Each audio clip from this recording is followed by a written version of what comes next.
The Duke replied mischievously, "If it's the first time here, it must be very different." Lucia blushed and got angry at the Duke's suggestive words.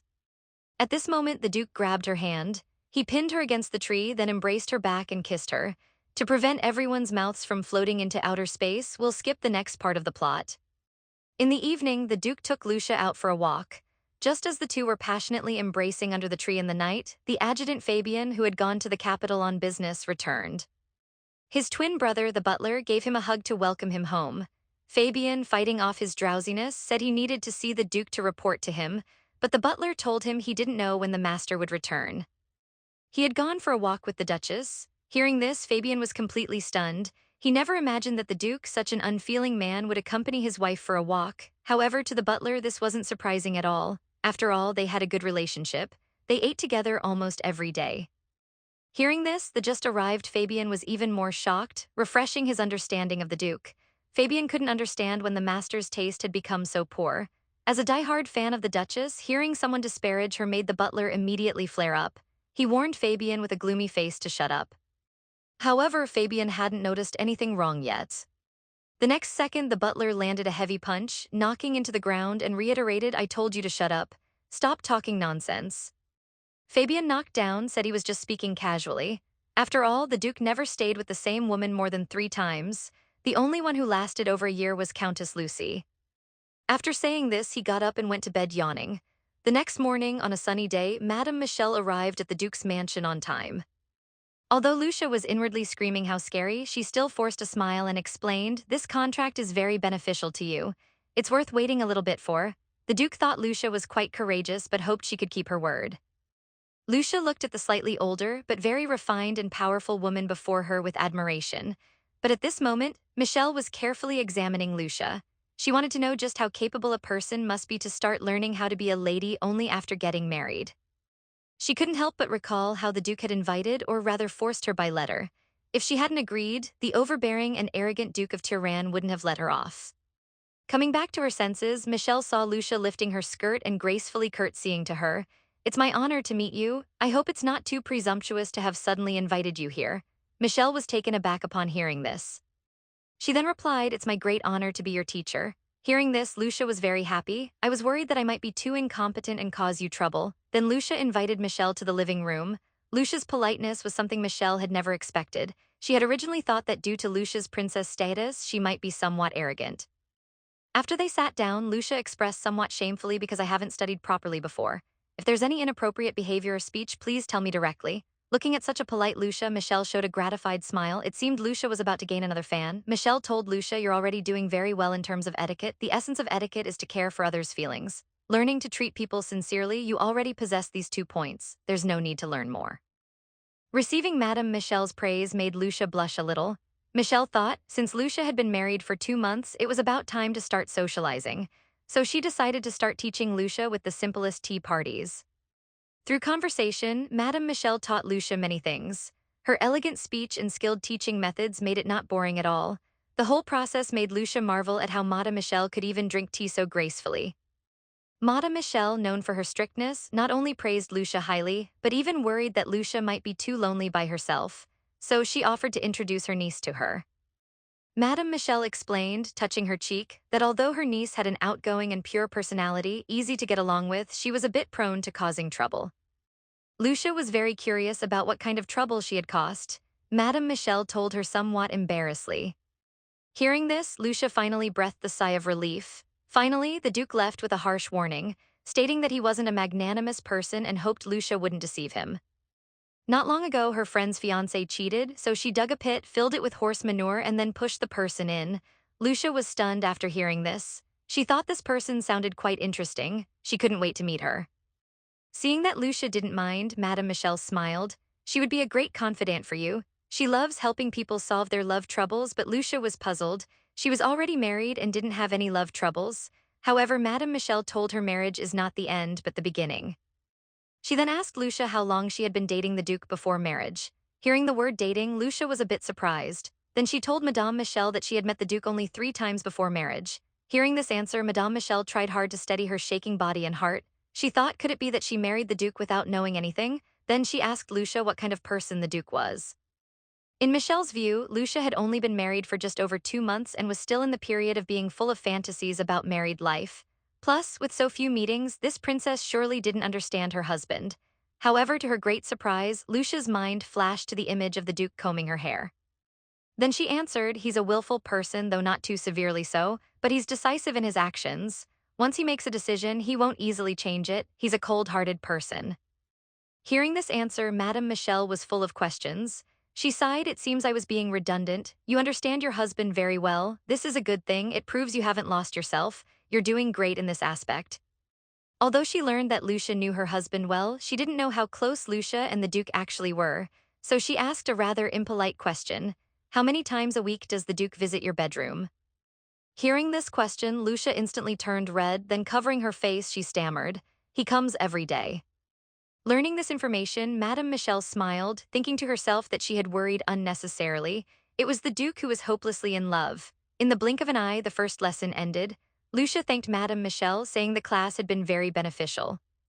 But Madame Michelle said, I believe you'll do well at the tea party in a week. Lucia, however, felt immense pressure. Then he turned and left. Back home, Lucia tossed and turned in bed. She hadn't expected the Duke to be such a cold-blooded person. She regretted having expectations of him. That evening, Lucia recalled what Madame Michelle had told her in class. As the lady of the Duke's mansion, she should host at least 2 tea parties a month and invite more than 10 people. She felt quite depressed. Lucia thought she should get used to it quickly, so she sat up straight and cheered herself on. At this moment, the maid's voice interrupted her thoughts. Lucia looked at the maid before her in confusion. The maid's cheeks were slightly red as she stammered, Madam, are you perhaps pregnant? Since Lucia hadn't had her period for 2 months, the young maid hopefully thought that the madam might be pregnant. She even asked if they should call a doctor to check. However, Lucia directly refused the young maid, expressing with slight disappointment that there was no such thing. Don't worry about it, but the young maid couldn't help but continue to ask. Wouldn't it be better to call a doctor anyway? Before the young maid could finish, Lucia angrily interrupted her. That's absolutely impossible. The young maid was frightened. She had never seen the madam so angry before. The next morning, the Duke was handling official business in a study. The butler came in with a cup of coffee and informed the Duke that the madam was preparing for tomorrow's tea party. The Duke smiled and said he had heard about it. As it's the madam's first event, would you like to send a congratulatory gift? Hearing the butler's words, the Duke put down his pen and started thinking, resting his head on his hand. The butler added, if you do, the madam will surely be very happy.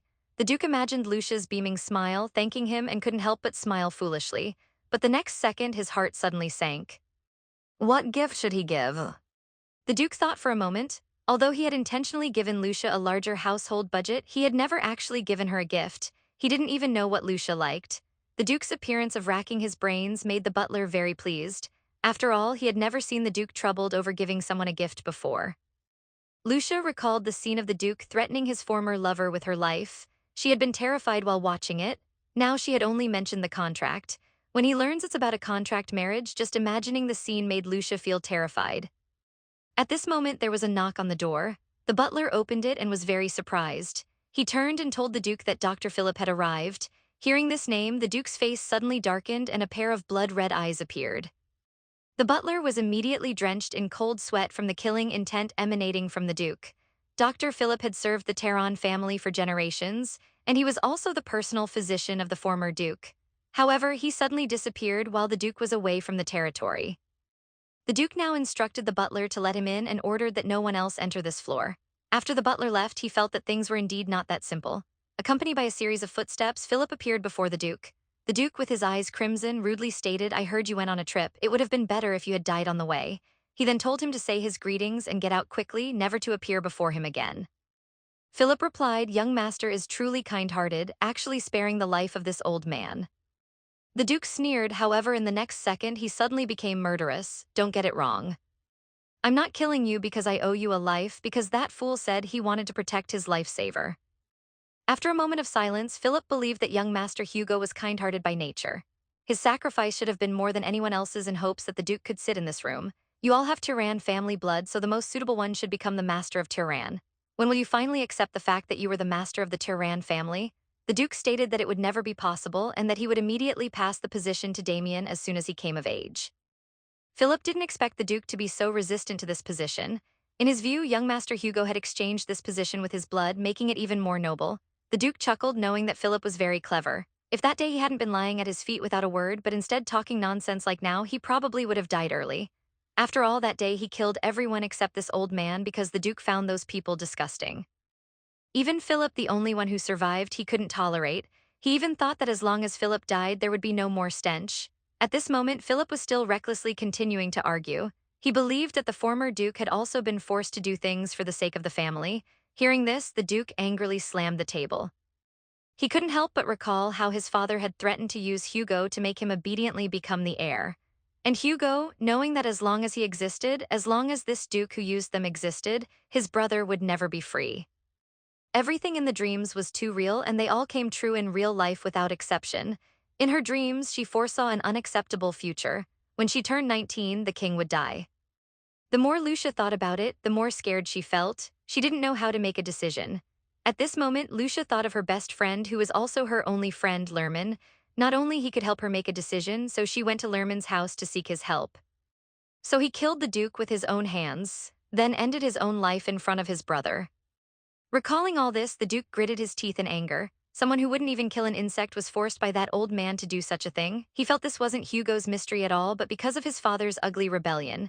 Philip had thought that as the Duke grew up, he would understand all this, but he found he had thought too much. He couldn't help but wonder if the noble bloodline of the Tirun family was to be buried here. Then Philip remembered hearing that the Duke had married, but his wife couldn't bear children. Did he know about this himself? The Duke angrily ordered Philip with killing intent, "Do not approach my wife." The butler learned from a maid that the madam hadn't had her period for 2 months, so he went to the garden and called out to Lucia, who was taking a walk. Lucia looked disappointingly at the young maid. She hadn't expected the maid to tell after all. Lucia reiterated to the butler that she wasn't pregnant and that there was nothing wrong with her health. She added that the Duke was aware of all this. So he asked for Lucia's permission to confirm this with the Duke. Lucia's mind was in a muddle. Although she had told the Duke she couldn't bear children when they signed a marriage contract, the Duke had only asked how to prove it and then let the matter drop. Lucy was a bit worried. If she told the Duke the specific reason now, she feared he would be very surprised. Lucia told the butler that the Duke indeed knew about this, but she could tell him again. However, the butler seriously stated that he couldn't be sure if the madam would explain to the Duke. Seeing the butler's serious expression, Lucia felt quite helpless. She had no choice but to agree to mention this to the Duke again in the butler's presence. With the matter finally resolved, the butler smiled and apologized to the madam. Lucia was also understanding of the butler, believing this was part of his job. Then Lucia looked sharply at the butler and the maid behind him. She felt the maid's tackling behavior was undoubtedly monitoring her, so she decided to dismiss her today. The butler was somewhat surprised. He had thought the madam was an extremely gentle person, but didn't expect her to be as decisive and cold as the Duke. The butler smiled with satisfaction, feeling pleased. They truly were a perfect match. Meanwhile, the Duke, who had just finished warning Philip, recalled the secret of the Tirun family. Long ago, people didn't know when the Tirun family appeared or why they chose to settle in the desolate north. Despite having great power, they were still willing to serve as subjects, living a quiet life.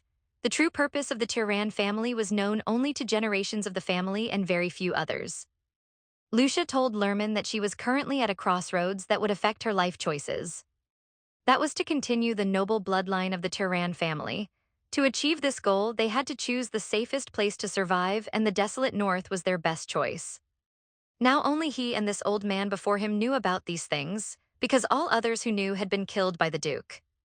If Philip hadn't secretly saved Hugo's life without the former Duke knowing, he probably wouldn't have survived until now. At this moment, Philip stated that young Master Damien needed a wife, otherwise the Tirun bloodline couldn't continue. Before Philip could finish, the Duke angrily told him to shut up. He felt these words made him. He furiously stated that even barbarians wouldn't marry their own sister. But Philip stubbornly believed that this matter couldn't be judged by ordinary standards. The noble bloodline of the Tirun family must be continued. The Duke held his forehead, telling Philip to stop talking nonsense. He warned him never to appear in his sight again or he would kill him. Seeing that he couldn't persuade the Duke, Philip nodded helplessly and left. Then the Duke instructed the butler to never let Dr. Philip approach the madam.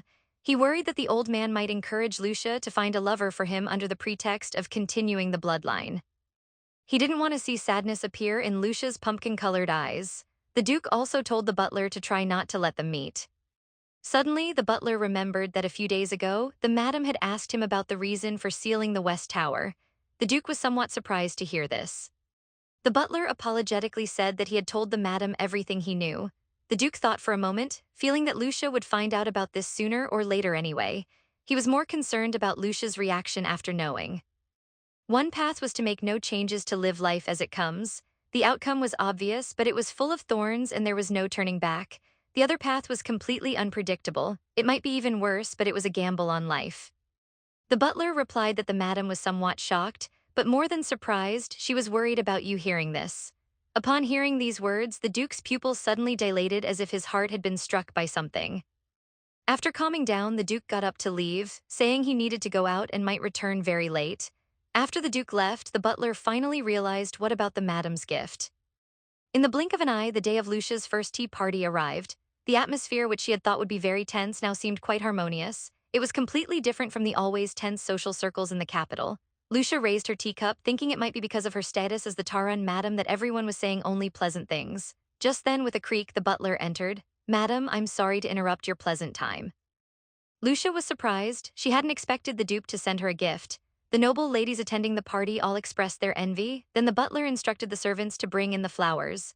Instantly, the terrace became a sea of flowers. Everyone exclaimed how beautiful it was. Lucia looked at the flowers in her arms, her heart beating uncontrollably. Only these flowers seemed a bit green. Then Lucia smiled. She hadn't expected the Duke to send her a gift. The butler also explained with a smile that the master hoped this gift would match today's theme. Hearing this, Lucia was especially surprised. She then said she would personally thank the Duke. In the blink of an eye, the tea party ended in a pleasant atmosphere. The butler nearby remarked that the returning noble ladies all seemed very pleased. It appeared everyone was very satisfied with this tea party.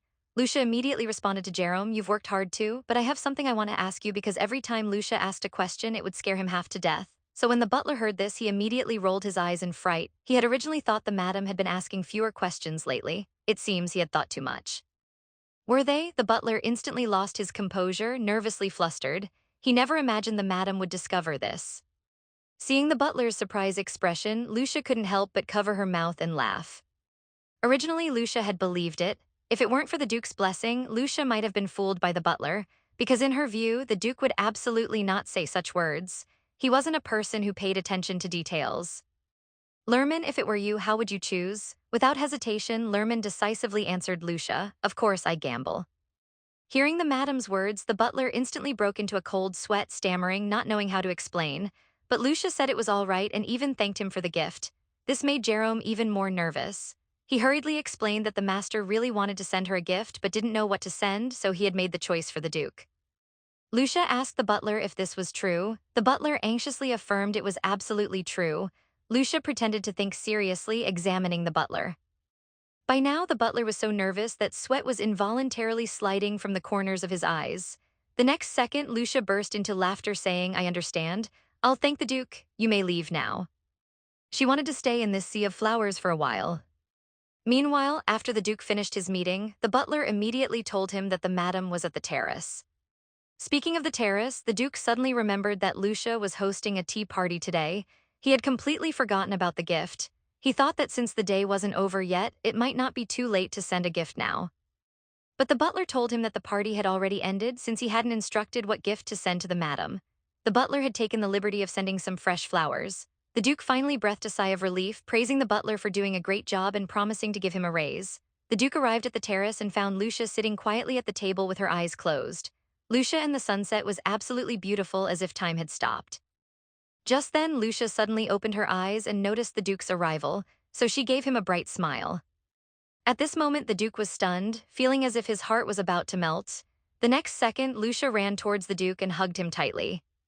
The Duke was completely dumbfounded. He never imagined Lucia would make such an adorable gesture.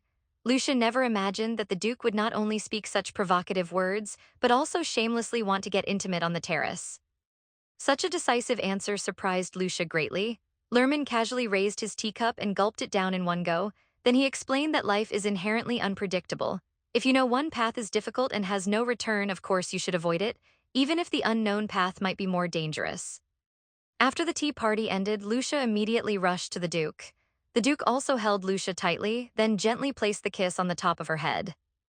They looked into each other's eyes, and the next second they kissed. This heartwarming scene didn't make you smile. The Duke asked Lucia if she had enjoyed the tea party. Lucia replied that she had a great time and thanked the Duke for the gift. Just as the Duke was about to lean in for another kiss, suddenly the red roses on the table caught his attention. He suddenly thought of the yellow roses incident. This made him very anxious. The Duke nervously held Lucia tightly. He recalled that previously on the day Lucia signed a contract with him, she said, "If I fail to keep my heart, please send me yellow roses to signify a breakup." Thinking of this, the Duke suddenly picked up Lucia and pressed her head against the shoulder. Lucia was startled. The Duke looked around the entire terrace and found no yellow roses. Only then did he breathe a sigh of relief and sit down. Then he asked Lucia why she liked flowers so much. Lucia hesitated for a moment, then diplomatically replied that rather than saying she liked flowers, it was more that she liked the gift from him. The Duke secretly felt relieved that she hadn't remembered the yellow roses incident. Actually, giving yellow roses to the other person was a breakup method researched by the butler because the flower language of yellow roses represents separation. Although the yellow roses issue was resolved, the Duke remembered the two additional requirements when signing the contract at that time. The first condition Lucia agreed to was that she would absolutely not interfere with the Duke's private life. The second was Lucia's promise that she would never fall in love with the Duke in the future. The Duke never imagined that he would now be in such a predicament trying to win his wife's heart. He felt that he must have been crazy at the time to unnecessarily agree to these two conditions. Just thinking about how Lucia had once sincerely said to him, "I will absolutely never fall in love with you," he suddenly felt like he was suffocating. But crisis also means opportunity. Lucia fell silent for a moment. At this point, Lerman suddenly clenched his fist to cheer for Lucia. Life is about taking risks. The Duke leaned on Lucia's shoulder, feeling very regretful. He muttered quietly, calling himself a fool, but then the Duke thought again. At that time, these two conditions were only verbal promises, not legally binding. The Duke felt that he had been quite foresight back then, convinced by his own logic. The Duke no longer dwelled on the contract's content. He smiled and whispered in Lucia's ear, "Since you say you're very satisfied with this gift, shouldn't you show your gratitude in return?" Hearing the Duke's words, Lucia was speechless. "Doesn't your conscience hurt?" The gift was clearly sand by Jerome. How could someone be so thick-skinned? But Lucia still asked the Duke what he wanted. The Duke asked in return, "Will you agree to whatever I say?" Lucia replied, "Of course, as long as it's within my abilities." Hearing this, the Duke slowly leaned closer to Lucia's ear and whispered something softly. The volume was too low for me to hear exactly what he said. Anyway, after Lucia heard it, she instantly blushed with embarrassment and immediately said it was not possible. The next second, the Duke instantly turned into a puppy-like figure, pleading, "Is it really not possible?" Lucia was momentarily confused but quickly came to her senses and again said it was not possible. The Duke kissed her neck again and then gazed at Lucio lovingly. "When did I become so untrustworthy?" However, Lucio was a bit angry. She snorted proudly, telling the Duke to search his conscience and think about the reason. Before Lucia could finish speaking, the Duke picked her up. He turned her to face him directly. Lucia blushed shyly, panicking and saying, "What if someone comes?" The Duke held her back, telling her not to worry. The butler wouldn't be so tactless. Lucia sighed helplessly. "Are your questions always just symbolic?" However, the Duke continued with more suggestive words. Lucia couldn't bear to listen anymore. She warned the Duke that if he dared to say one more word, she would seriously refuse. The Duke just smiled. The next second, they were intertwined.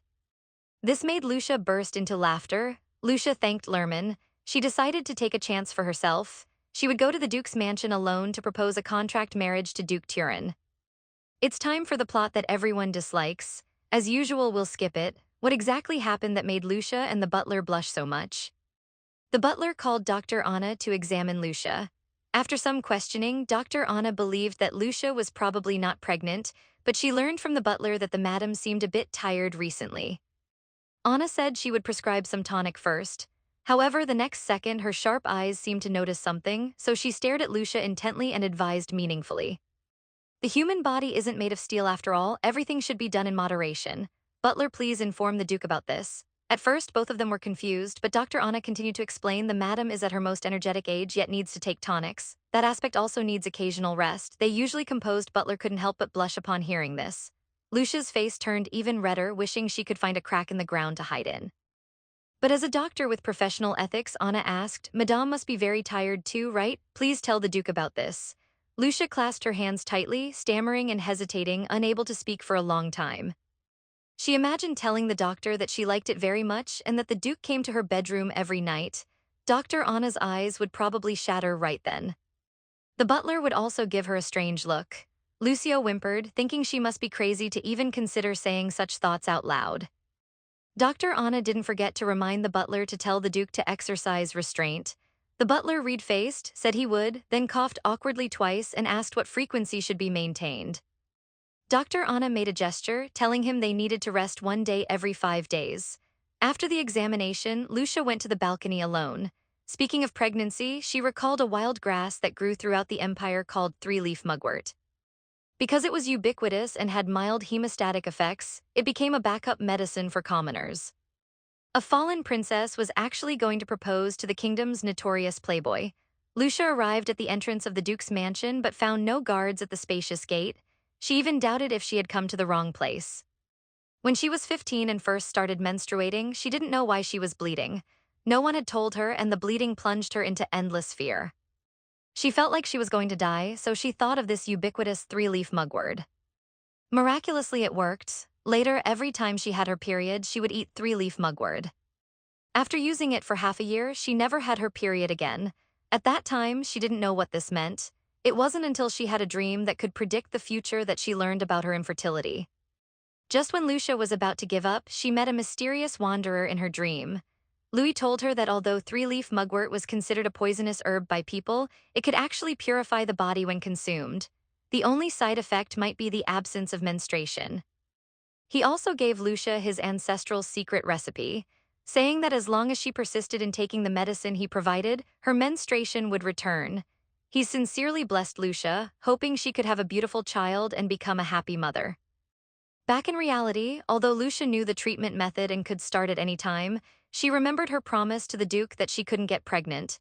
She had said that back then because she thought they would eventually divorce. After all, the Duke only needed a nominal mistress. Now it seemed the Duke might not agree to divorce her. Lucia clenched her fist tightly. She believed that since she had prepared herself for a life without children when she got married, she should bear it all. But Lucia recalled the blessing from that UE and felt a bit sad. That person had gone to great lengths to tell her the secret recipe. However, it seemed that her blessing, whether in the dream or reality, could not be realized. What was that person's name again? Lucia struggled to remember. Finally, after much thought, she remembered that the UE was actually Philip. The doctor's butler, risking his life to convey the doctor's message to the Duke, told him not to frequently visit the madam's bedroom and that it's best to let the madam rest every 5 days. After hearing this, the Duke didn't understand why the doctor would say such things. The butler hurriedly explained that it was for the madam's health. At this moment, a huge figure appeared behind her. Lucia turned around in panic and let out a scream in fright. Hearing the word health, the Duke was stunned. Then he reluctantly said he understood. After the butler left, the Duke held his forehead in frustration. Lucia was so delicate, yet he had been tormenting her day and night for over a month. But when he thought about the butler telling him to rest every 5 days, he clenched his fists, feeling extremely depressed. At night, Lucy has snuggled in the Duke's arms. The strong heartbeat made her feel secure. The Duke told her that starting tomorrow, he would be leaving Royan for a few days. He planned to inspect the territory once or twice a month. Lucia looked unwilling. She thought this shouldn't be done by the Lord, but the Duke told her it was to maintain order. He then kissed her on the cheek. Lucia was a bit worried. She asked the Duke how long he needed to go. The Duke replied it would take 3 or 4 days. Lucia felt very low with the thought of not seeing this man for 3 or 4 days. She suddenly realized that she had unconsciously become accustomed to having the Duke by her side. Although she hoped the Duke would return quickly, she worried that saying so might annoy him. Thinking of this, Lucia couldn't help but hug the Duke tightly. At this moment, the Duke mentioned that he had a gift for her at the tea party to be held in 2 days because he felt the gift from the last tea party wasn't good enough. Hearing that the Duke wanted to give her a gift, Lucia's heart suddenly raced, pounding wildly. She looked at the Duke with anticipation. "Can I ask what it is?" To her surprise, the Duke immediately revealed it was a necklace. This straightforward approach left Lucia stunned. There was no surprise at all. Then, changing the subject, the Duke instructed Lucia not to wander around during his absence. He told her to stay put and be good as usual. Lucia was surprised. Although she had no intention of going out, why did the Duke specifically emphasize this point? Lucia asked why with a puzzled face. The Duke panicked. He hadn't expected Lucia to ask for a reason. The Duke stammered for a while. Finally, caressing Lucia's face, he coaxed and persuaded her, "I don't want you to leave my domain while I'm away. Because when I'm not here, the mistress needs to guard the castle." The next second Lucia suddenly understood, so that's how it was. She looked up carefully at the giant before her. This man was burly with the head of wings. Lucia finally realized that she had seen this person in her dreams before. His name was Croton, a loyal servant of Duke Tyran, secretly known as the Mad Dog. Then she smiled innocently and asked the Duke if there was anything else he wanted to say, thinking that he wouldn't be able to see such a smile for several days. The Duke unconsciously lifted Lucia's chin and kissed her. We'll skip directly to the next morning. Philip watched from afar as the Duke and his entourage left. Just as he was about to enter the inner city, he was stopped by a suddenly appearing knight. The knight stated that as long as Philip didn't enter the inner city, his movements wouldn't be restricted. Philip was furious at this behavior, but the knight said they were just following orders. He told Philip that if he refused to comply, they would have to force him to leave. Seeing the arrow pointed at his neck, Philip had no choice but to turn and leave reluctantly. It turns out that Lucia and the Duke were a perfect match made in heaven. Because of the Tyran family's special bloodline, if they wanted an ordinary woman to conceive, she had to consume 3-leaf mugwort continuously for over a year, starting from her first menstruation, then unite with the Tyran heir, and then take the antidote researched by the Philip family to restore her body to its original state.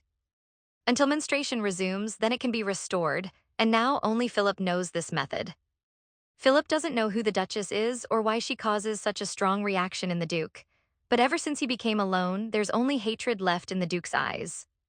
He believes the Duke will eventually lead the family to ruin, and he understands that continuing the Taran family bloodline is just his own obsession.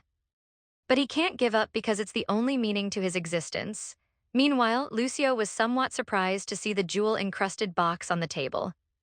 The butler excitedly told the madam that this was a gift prepared by the master for her. Just a few days ago, the Duke was holding a pile of drawings, carefully selecting a gift. She would be sold to the greedy Count Merton and live a miserable married life. When she realized her inability to change fate, she once despaired and resented this world. She decided to starve herself to death. Croton was very puzzled. Looking at your attire, you don't seem to be a servant here. What are you doing here? Lucia explained to him that she was here to see the Duke and that she had already made an appointment with the Duke. She hoped he could help relay the message, but Croton looked disdainful. The butler, watching the Duke's conflicted expression, couldn't believe that the master would put so much thought into choosing a gift. However, the Duke seemed to be enjoying it. Finally, after pondering for several days, the Duke selected a drawing and handed it to the butler. The butler took the drawing, but found that the necklace on it had already been auctioned off to a foreign royal family. Hearing this, the Duke told the butler to find the royal family and buy it back at 2 or 3 times the price. The Duke wanted to give her a gift special enough to remain in her memory. Lucia put on the necklace the Duke had given her. The exquisite necklace made Lucia look incredibly beautiful. Even the butler couldn't help but exclaim in admiration. But as Lucia looked at the diamond-encrusted necklace around her neck, she was somewhat incredulous. After all, it was worlds apart from the simple necklace she had imagined. Lucia could hardly believe it. Was this necklace really meant for her? The butler told her that the Duke had intended to give it to her personally, but couldn't due to time constraints. But Lucia felt the necklace was too extravagant, even making her feel burdened.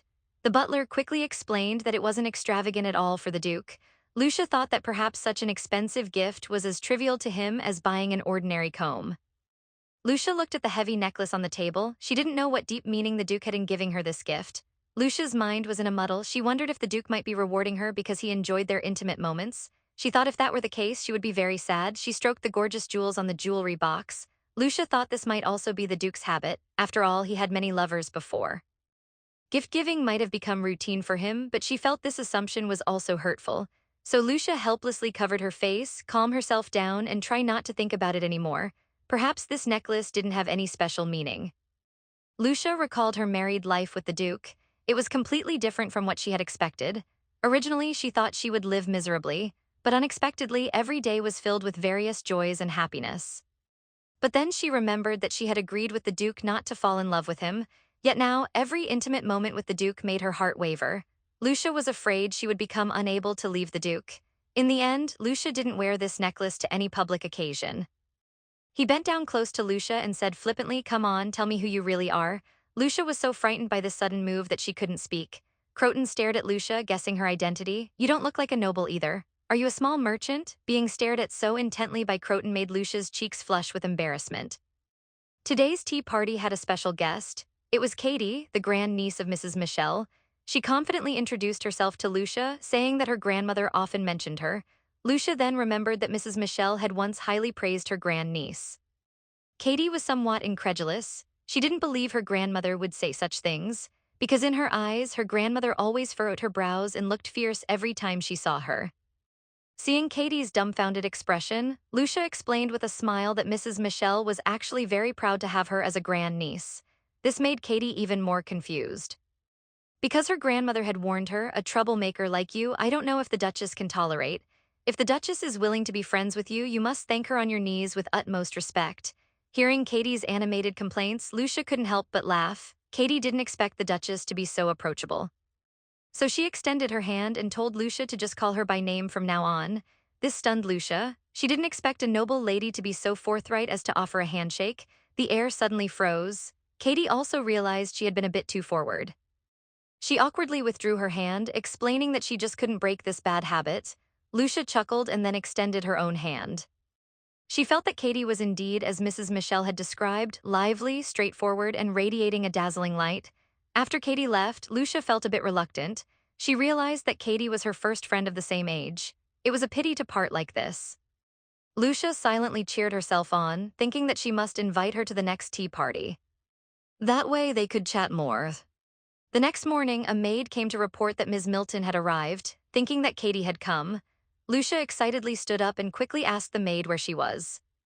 Lucia patted her chest with one hand, confidently stating that although she was dressed simply today, her status was more than sufficient to meet the Duke. Croton showed a wicked smile, then he turned and told Lucia to follow him. Croton arrived at the Duke's office and hugged the Duke, but the Duke pushed him away with a merciless iron hand. Seeing Katie again, Lucia was very happy. Katie chatted away, complaining nonstop to her. Lucia had been worried about when she would see Katie again, but she didn't expect her to come to Rowan often to visit her. As they met more, the two quickly became close friends who could talk about anything. The Duke, who had been away inspecting the territory, finally returned. After a passionate reunion, Lucia snuggled in the Duke's arms and talked about Miss Milton, who had visited the castle in the afternoon, saying she had said some interesting things. Hearing this name, the Duke remembered that Earl Milton was a loyal vassal of the Duke's family. Because of his upright character and unanimous praise for his children's education, he hadn't questioned their friendship. The Duke thought that as long as it made her happy, it was a good thing. Then he asked Lucia what she had said. Lucia replied that Katie had asked her if the Duke didn't allow her to go out and if he disliked her going out. The Duke was immediately shocked. Although he indeed disliked Lucia going out, he hadn't expected Miss Milton to be so perceptive. Lucia, completely unaware, still naively believed that the Duke wasn't that kind of person. Then Lucia asked the Duke expectantly, "Can I learn to ride a horse?" She told me horseback riding is very fun and good exercise. The Duke imagined Lucia in riding attire and didn't want other men to see her like that. Seeing the Duke hesitate, Lucia looked at him with big, watery eyes and a pitiful expression. How could the Duke resist? He remembered that this was Lucia's first request since their marriage. If he refused, Lucia would surely be disappointed. But then he thought there didn't seem to be a riding ground exclusively for women, so he decided to take this opportunity to build one. After considering this, the Duke told Lucia that she should practice riding safely within the castle until she learned. She remembered that earlier, Katie had thought she was forbidden to go out by the Duke. Now it seemed the Duke wasn't that kind of person at all. Katie, whom she hadn't seen for a few days, was very surprised. She praised Lucia's rapidly improving horse riding skills and mentioned that the women-only riding ground would open tomorrow where she could surely show off her skills. Hearing Katie's generous praise, Lucia felt a bit embarrassed, but she believed her rapid progress was largely thanks to the white horse the Duke had given her. Even when her commands were confused, the horse could keep up. Katie also thought it was a fine horse that suited Lucia well. After all, a gift from Duke Turin couldn't be anything but good. However, what puzzled Katie was that there was no precedent for a woman only riding ground in the entire country, yet it appeared just when Lucia was learning to ride. The timing seemed too coincidental. Just then, Lucia's voice interrupted her thoughts. Lucia invited her to have dinner together. Katie agreed and didn't think much more about it. He even told him to get lost. Croton reported to the Duke with a grin, "There's a guest outside." The Duke's possessiveness was so strong that whenever Lucia wanted to go out and play, he would order that men be prohibited from entering the places she would be. That night, as Lucia snuggled in the Duke's arms, she mentioned a particularly large lake east of Rowan. The Duke thought Lucia wanted to go out, so he offered to take her to see it, but Lucia propped herself up and asked the Duke, "I heard many nobles have their own small boats. Don't you have one?" The Duke didn't, because in his view that was just a pastime for idle people. but seeing Lucia's expectant face, he thought he might need to buy a boat. Then Lucia lay on the Duke and said, "Well, Miss Katie invited me to go boating. Can I go?" The Duke was startled. Her again, he told Lucia it might not be safe, but Lucia pleaded with the Duke expectantly. Miss Katie assured me that their boat is very sturdy and they've never had any boating accidents. Lucia's alluring gaze made it impossible for the Duke to refuse. He could only ask when she was going. Lucia happily replied in 4 days. The next day, Katie's father told her that the city had issued a new decree. To improve public morals, voting on the lake would be restricted. On specified days, only women would be allowed to enjoy the lake. Hearing her father's words, Katie was shocked. The voting restriction day was in 3 days, exactly when she and Lucia had planned to go. Leaving the study, Katie found it very strange. She thought this couldn't be a coincidence. She fearfully wondered if Lucia was being held captive. But then she remembered Lucia's beaming smile and felt it was unlikely. Suddenly, she had a flash of insight and smirked as if she had discovered something. Sure enough, over the next few days, Katie tried every way to invite Lucia out to play. The naive Lucia would then tell the Duke and seek his permission. The possessive Duke suffered greatly from this. One day, Lucia happily told the Duke that Miss Katie had visited. The Duke instinctively tensed up. Lucia continued, saying she had heard about a fox hunting game and really wanted to see it. The Duke, while adjusting his clothes, continued with his old excuse, telling Lucia he was worried about dangerous wild animals. Lucia, however, thought there weren't any dangerous animals in that small forest. However, the Duke said he hadn't scheduled any visitors today. Croton seemed a bit disappointed. He leaned on the desk and described to the Duke that guest is quite interesting. She looks ordinary but claims to be of noble birth. Coming here alone to brag, it's really amusing. From Lucia's description, the Duke roughly guessed the place she was talking about. Stroking his chin, he thought that if it was just that area, it could be enclosed and controlled. However, he needed to confirm if it would be safe enough with only women present. Seeing the Duke's hesitation, Lucia opened her sparkling big eyes and asked expectantly, "Is it not allowed?" The Duke simply couldn't refuse such a look. After pondering for a moment, he agreed. The next second, Lucia's face lit up with a brilliant smile. She threw herself into the Duke's arms. The Duke held her tightly, but in his heart, a raging fire of anger ignited. It was that damn Miss Katie again. On another familiar night, Lucia snuggled in the Duke's arms, telling him she wanted to go to Miss Katie's birthday celebration. Then, with expectant eyes, she blinked at the Duke. How could the Duke resist? He reluctantly agreed to his lovely wife's request. The only consolation was that compared to previous requests, a birthday party wasn't so bad. But the next moment, Lucia mentioned that after the party, there would be a pajama party and she wanted to stay overnight before returning. The Duke immediately put on a pained expression. He knew things weren't that simple, so he sternly rebuked Lucia. "You're a married woman, do you still want to stay out?" Hearing this, Lucia was very disappointed and said she would return right after the party. Now the Duke felt even worse. He had only wanted Lucia to plead with him a little, but she gave up immediately. He wished Lucia would ask him for gifts and jewels. Even the necklace he gave her she thought too luxurious and never wore. With no other option, the Duke reluctantly agreed. Lucia, still angry, said, "Are you so happy to leave your husband alone at home?" But Lucia countered by mentioning that the Duke also goes out for days to inspect the territory. However, in the Duke's view, that was work and different from the situation. Lucia pouted dissatisfied, accusing the Duke of being unreasonable. Seeing his wife so adorable, the Duke couldn't help but smile. Then he suddenly kissed her. The Duke told Lucia that while it's good to be friends with the Milton family's daughter, she shouldn't learn any strange things from her. After the introduction, Croton curiously asked the Duke, "Don't you really want to know why she's here to see you, my lord?" Seeing the Duke still unmoved, Croton continued to explain that the guest was a lady who claimed to have made an appointment with him at the celebration banquet. After saying this, he began the scene that everyone dislikes. In the morning, Lucio was in the garden as usual, enjoying the fragrance of flowers. The Duke stood at the window, gazing at her lovingly. At this time, the butler came to the study with coffee. He found the Duke on the balcony again. Whenever the Duchess personally tended to the flowers in the garden, the Duke would gaze at her adoringly since marrying the Duchess. The butler noticed that the Duke seemed like a completely different person. He once thought the Duke's marriage was just a whim, but now it seemed otherwise. He didn't know if the Duke himself had noticed, but whenever he was with the Duchess, his eyes couldn't take in anything else around him. He would just stare at her intently. It was so obvious to others, yet the Duchess seemed unaware. But the butler also sensed that the relationship between them was quite delicate. Although they seemed affectionate, there seemed to be an invisible wall between them. The butler placed a coffee on the table. He felt that the matter of the Duchess' health could no longer be concealed. so he approached the balcony. With a troubled expression, he hesitated for a while before telling the Duke that the Duchess hadn't had her monthly cycle and wasn't pregnant either. Moreover, she refused to undergo more detailed examinations. The Duke was shocked, his pupils dilating in surprise. He suddenly remembered that when Lucia signed a marriage contract, she had mentioned she couldn't have children. At the time, he hadn't paid much attention to it. The Duke felt as if he had been hit with a blunt object, feeling somewhat suffocated. The Duke finally reacted and stood up eagerly.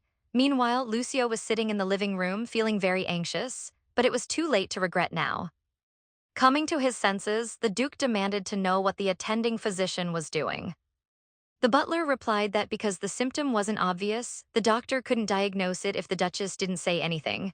Then, with a fierce expression, the Duke ordered the butler to call for the doctor immediately. After the butler left, the Duke seemed to have lost all his strength. He leaned on the railing.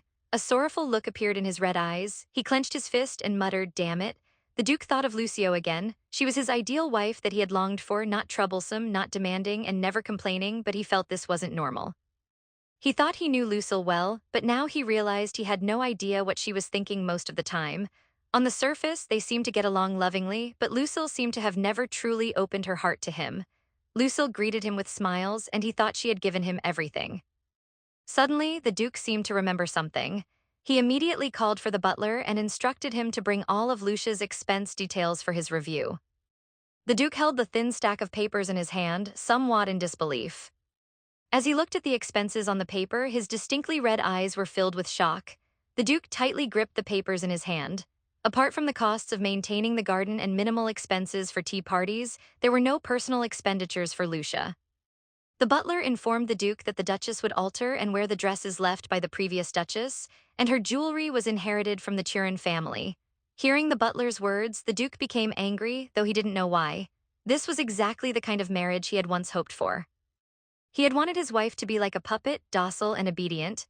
After all, he only needed a wife in name, which was why he had agreed to the deal with Lucia and signed a contract. This was mutually beneficial for both parties. Lucia had told him that all she needed was the title of Duchess. The Duke had naturally assumed that Lucia would be obsessed with wealth, but reality told him that Lucia didn't care about these things at all. This shouldn't have been a loss for him, and he should have felt happy about it. At this moment, the Duke appeared. He came to Lucia. But at this moment, he felt troubled and didn't know why he had become like this. In fact, Lucia's appearances in the garden were just an excuse, because she just wanted to steal more glances at the Duke. The Duke was so busy that Lucia could only see him at dinner time. Although they lived under the same roof, it always felt somewhat out of reach. Lucia thought helplessly that the Duke was truly a diligent lord. Once, Lucia accidentally discovered the balcony where the Duke was right above the garden. Although the Duke was busy with government affairs, he would occasionally appear on the balcony. She was so surprised by her discovery that she covered her mouth. The next second, Lucia appeared in the garden. She thought she could use the excuse of tending to the garden to secretly look at the Duke. Others would only think she was there to look at the flowers. Thinking of this, Lucia couldn't help but steal a glance at the balcony. Then she quickly turned around, her heart racing because she found the Duke standing on the balcony. Lucia shyly covered her face. She felt happy even if the Duke wasn't actually looking at her, but at this moment, Lucia was conflicted. She really wanted to look at the Duke again, but was afraid he would discover her little secret. Yet, having found this excuse to come here, she felt it would be a waste not to look at him at all. After pondering for a moment, Lucia thought of pretending to turn around casually. But when she turned around, Lucia was disappointed to find that the Duke was no longer on the balcony. Lucia knew the Duke was very busy, so he couldn't possibly watch the garden all day. But every time she looked at the empty balcony, she couldn't help feeling disappointed. Lucia introduced herself as the 16th princess to the Duke. Then she directly proposed marriage to the Duke. The Duke looked puzzled and the atmosphere became very awkward. Lucia also understood that the Duke had fulfilled his duties as a husband. He had dinner with her almost every day and conversed with her. He also came to her bedroom at night. Lucia felt a bit sad. She knew she shouldn't be too greedy, but she couldn't help wanting more. At this moment, the appearance of a maid interrupted Lucia's thoughts. The maid asked Lucia to follow her inside. Lucia was puzzled, then realized that only the Duke could have asked for her to come in. Lucia opened the door and saw her attending physician Anna. She realized that the butler had already told the Duke about her inability to conceive. Although she would have to be honest with the Duke sooner or later, Lucia hadn't expected the Duke to call for the attending physician. Seeing Lucia standing at the door without moving, the Duke got up and came to her, intending to lead her in. But Lucia, as if startled, instinctively took a step back. The Duke didn't know what was wrong. Lucia seemed very reluctant. Then the Duke considerably extended his hand to Lucia. After a moment's hesitation, Lucia finally placed her hand in his. The Duke led Lucia to sit beside him. Anna asked Lucia a series of questions. When Anna asked if she had eaten anything she shouldn't have, Lucia fell silent. She felt Anna's questioning was as if she had a serious illness. But at this moment, the Duke urged Lucia to explain the situation to the doctor. Lucia looked at the Duke with some fear, his eyes cold. Then she turned her head and said it was because she took the wrong medicine when she left home. Dr. Anna continued to ask why she took the medicine, how much she took, and what the name of the medicine was. Lucia knew that even if she told Dr. Anna that she had taken mugwort, she couldn't cure her. Moreover, she didn't want to tell her. So after hesitating for a moment, she said she didn't know because she was too young at the time and couldn't remember clearly. Seeing the Duke's thoughtful expression, Lucia was very nervous. Does he not believe me? Should I have dressed up more before meeting him? At this moment, the Duke suddenly asked a question, startling Lucia. At this point, Dr. Anna was already nervously breaking out in a cold sweat. The Duke glanced at Lucia, noticing that something seemed off about her. Then he ordered everyone else to leave. The Duke then looked at Lucia. He wanted to have a proper talk with her. The Duke had called the doctor to examine Lucia, but he found that Lucia hadn't told the whole story. He wanted to talk to Lucia alone. He asked Lucia why she lied. Lucia stared blankly at the Duke. This gentle voice made her feel like the familiar Duke had returned. She told the Duke she hadn't lied, but the Duke said that hiding something is also lying. Lucia was surprised to find that the Duke seemed to have mind-reading abilities, guessing her inner thoughts. The Duke held Lucia tightly. You're not good at lyings. It's all written on your face. At this moment, Lucia suddenly broke free from the Duke's embrace. She apologized to the Duke. I'm sorry for making you worry. The Duke explained that he wasn't blaming her for this, but Lucia told the Duke not to worry as she wouldn't get better anyway. Hearing this, the Duke was confused. He held Lucia's hand and asked what she meant. How can I not worry if you're not well? Lucia asked in return. I told you from the beginning that I couldn't have children. You didn't care then and didn't ask why. Why do you want to know now? The Duke invited Lucia to sit down. Do you want to talk about the past again? Talking about the past made Lucia feel very sad. When signing the contract back then, the Duke didn't care at all about her inability to have children. The Duke told Lucia that he was concerned about her health, which was why he wanted her to talk to the doctor and receive treatment. But Lucia was struggling and in pain inside because she understood that the Duke's gentle caresses and caring words contained not a hint of love, yet these had already stirred up huge waves in her heart. But after a few days, she thought if she starved to death here, it would take a long time to be discovered, so she mustered up the courage to live on. She stepped out of the palace as a maid. Looking at the clear sky, she couldn't help but sigh. If she were the country's only princess, she wouldn't dare leave the palace even in her dreams.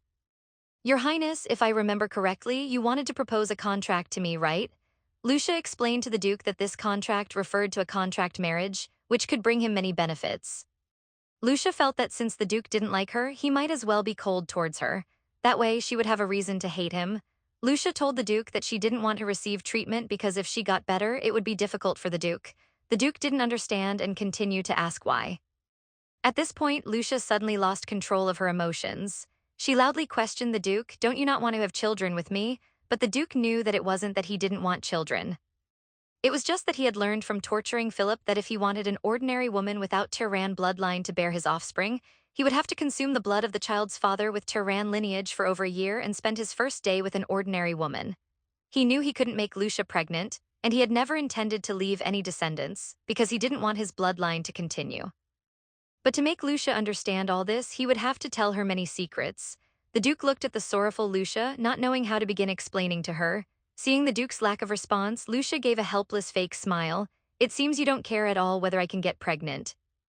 At this moment, the Duke wanted to tell Lucia the real reason why he didn't care, but he immediately covered his mouth. The Duke rubbed his forehead, finally realizing that what Lucia wanted was care. At this time, Lucia's heart suddenly shattered. She recalled the scene of the Duke breaking up with his former lover. She feared that if the Duke knew her inner secret, he would distance himself from her. Lucia hoped she could continue living like this, with a luxurious life and a husband more considerate in actions than in words. Even if she couldn't win his heart, just being able to stay by the Duke's side was enough. Lucia understood that she had fallen too deep. She didn't want to become the Duke's ex, so she explained to the Duke that she had never forgotten the promise made when they married. The Duke thought helplessly, why did he make such a promise to Lucia back then? Suddenly, the Duke pulled Lucia into his arms. He realized he had never seen Lucia angry before. In his impression, Lucia always greeted him with a smile, but he wished he could see more sides of Lucia. The Duke looked at Lucia sincerely. He hoped Lucia could open up to him. The fallen princess Lucia, in order to change her fate, actually wanted to sign a contract marriage agreement with the kingdom's notorious heartless Duke. However, her biggest bargaining chip was the promise that she would never fall in love with the Duke and that she couldn't bear children. The Duke still hoped Lucia would accept treatment, but Lucia was still hesitant. She asked the Duke with hopeful eyes, if I get better, can we have children? The Duke remembered Lucia once said she couldn't have children. Because she had said it so casually at the time, it made him think she didn't care. Now it seemed that Lucia actually cared a lot about this matter. The Duke gripped Lucia's shoulders tightly. He thought that because of his bloodline, Lucia wouldn't be able to get pregnant anyway. If he agreed, Lucia would probably be very happy, but then he thought again and felt he couldn't deceive her. In the end, the Duke let go of her hands.